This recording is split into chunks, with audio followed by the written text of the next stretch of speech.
diberi nama Syafar karena lahir di bulan Syafar. Anak kedua diberi nama Kamis karena lahirnya di hari Kamis. Dan anak ketiga diberi nama Ebed karena dianggap hebat bisa mendapatkan 3 orang anak laki sekaligus. Seiring berjalannya waktu, kini anak-anak Tusudu sudah remaja.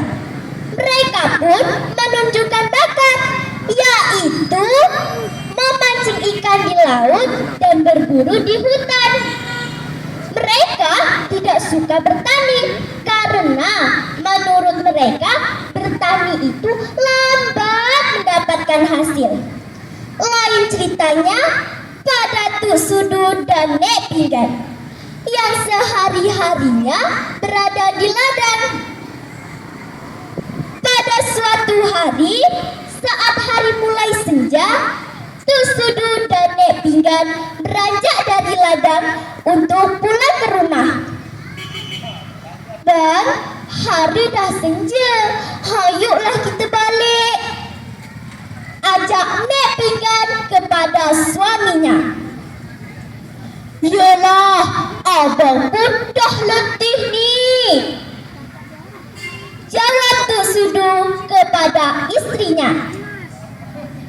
Sesampainya mereka di rumah, mereka pun dibukakan pintu oleh anak bungsunya. Mereka pun memasuki rumah lalu mandi. Selesai mandi, mereka pun beristirahat untuk melepas lelah.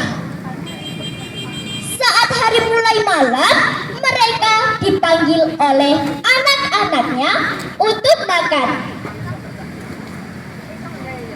Bah, Mak, pemakan dah siap. Yuklah kita makan, ajak Kamis kepada ayah dan ibu.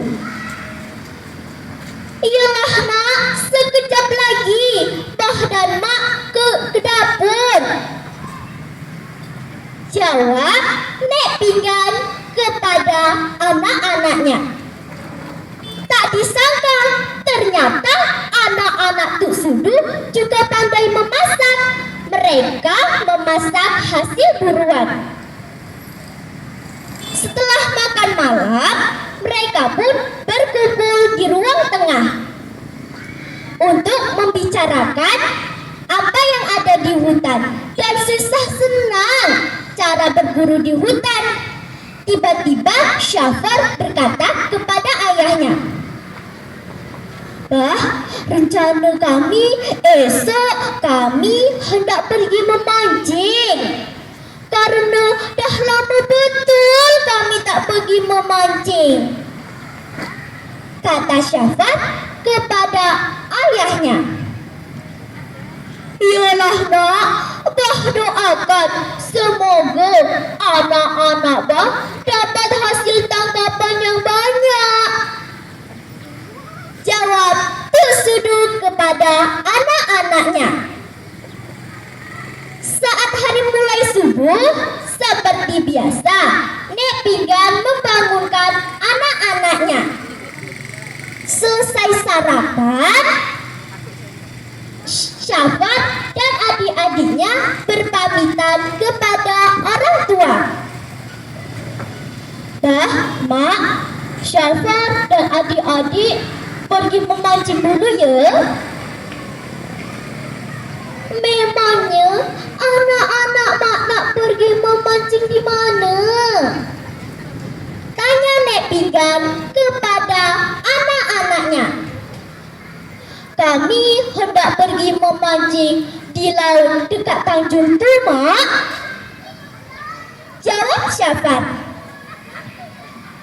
Pergilah nak, tetapi ingat pesan Mak dan Bah. Hati-hati dekat sana karena sekarang musim angin kuat dan bergelombang. Jaga adik-adik engkau, Syafar, pesan ayahnya kepada anak-anaknya. Mereka pun pergi menuju pantai. Mereka menaiki sampan yang selalu mereka gunakan. Sesampainya di laut, tiba-tiba cuaca berubah menjadi gelap disertai angin yang kuat. Ribuan petir pun turun dengan seketika. Air laut yang tadinya tenang kini berubah menjadi ombak besar. Kapal mereka pun menjadi terbalik. Ibat, pegang tangan long. Kamis, pegang tali ini. Dengan sigap, Kamis pun menangkap tali yang abangnya lemparkan. Mereka pun berpegangan pada punggung perahu. Sementara itu di ladang, ayah dan ibu dalam kecemasan yang sama. Bang, cuaca buruk, angin ribut. Macam mana dengan anak-anak kita yang ada di laut tu, Bang? Kata Nek Pinggan dengan nada yang cemas. Abang pun juga risau. Hayuklah kita pergi ke laut, ajak Tuk Sudu kepada istrinya. Mereka pun bergegas menuju ke laut. Sesampainya mereka di laut, mereka tidak bisa melihat apapun yang ada di laut. Melihat cuaca yang buruk itu, Nek Pinggan pun berkata, mungkin anak-anak kita telah hilang semua. Seketika itu, Nek Pinggan jatuh pingsan. Tuk Sudu pun membangunkan istrinya yang terpingsan itu. Setelah istrinya sadar, Tuk Sudu pun pergi ke kampung untuk mencari bantuan. Sementara itu, di tengah laut Selat Malaka, ketiga bersaudara yang hanyut di bawah arus, hanya punggung perahu yang menjadi pegangan. Saat air laut tenang kembali, mereka pun berusaha untuk menaiki punggung perahu. Setelah mereka menaiki punggung perahu itu, mereka melihat ada sebuah pulau. Mereka pun menuju pulau itu. Setelah mereka sampai di pulau itu, mereka tidak melihat siapapun di sana kecuali semak belukar dan pepohonan. Mereka melihat ada 3 rumpun pohon, yaitu rumpun pohon kedabu. Karena sudah merasa lapar, mereka pun memakan buah kedabu itu. Setelah mereka memakan buah kedabu itu, mereka pun tertidur di atas pohon kedabu. Saat mereka sedang tertidur nyenyak, tiba-tiba pohon kedabu itu hanyut di bawah arus yang tenang menuju ke Pulau Rangsang. Sementara itu, Nek Pinggan yang sedang menunggu suaminya bersama orang-orang kampung datang melihat ke tengah laut. Yang di sana ada 3 rumpun pohon yang di atasnya anak-anaknya. Seketika itu, Nek Pinggan, Tuk Sudu bersama orang-orang kampung datang.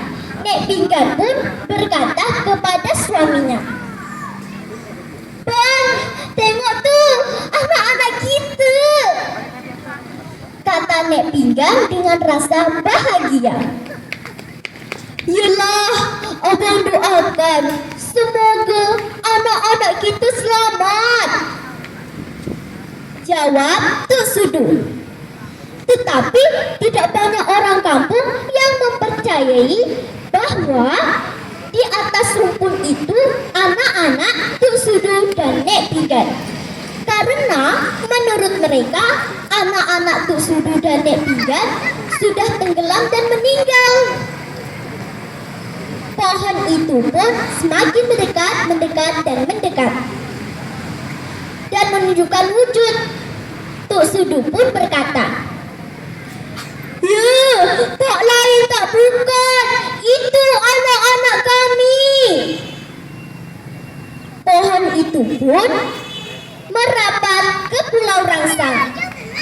Sudu dan Nek Pinggan pun membangunkan anak-anaknya.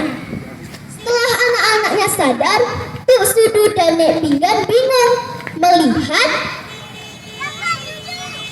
anak-anak mereka bingung melihat ayah dan ibu berada di situ. Bah, Mak, kenapa Bah dan Mak berada di sini? Bukannya tadi kami berada di pulau yang tak berpenghuni, kata Syafar dengan rasa kebingungan. Kalian selamat, Nak, kata Nek Pinggan.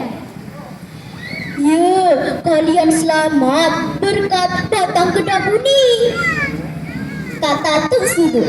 Berita itu pun tersebar ke penjuru pulau. Pohon yang merapat itu pun tumbuh dengan subur. Semakin hari semakin banyak pula anak-anak pohon kedabu yang tumbuh. Pantai itu pun menjadi daratan yang luas, dan banyak orang-orang kampung yang membangun rumah di sana dan membuka kebun. Tempat itu pun dikenal dan diberi nama Kampung Kedabu Rapat. Sekian yang dapat saya sampaikan, kurang dan lebih saya mohon maaf. Wabillahi taufiq wal hidayah. Wassalamualaikum warahmatullahi wabarakatuh. Waalaikumsalam warahmatullahi wabarakatuh. Selanjutnya kita panggil